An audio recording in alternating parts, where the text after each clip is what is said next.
चौरसिया घर में जनमावा जनम से होई जा रंगदार लेनी चौरसिया घर में जनमावा।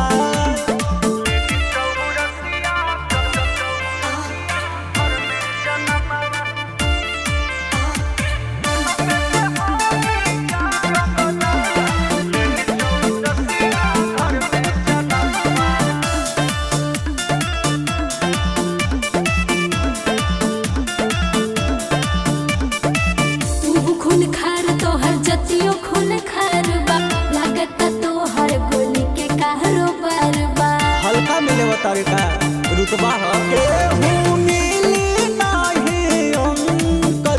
मनोज जैसन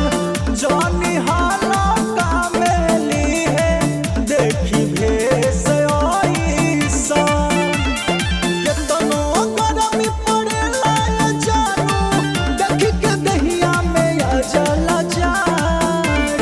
लेनी चौरसिया घर में जनमावा लेनी चौरसिया घर में जनमावा जनम से होई जा रंगदार लेनी चौरसिया घर में जनमावा जनम से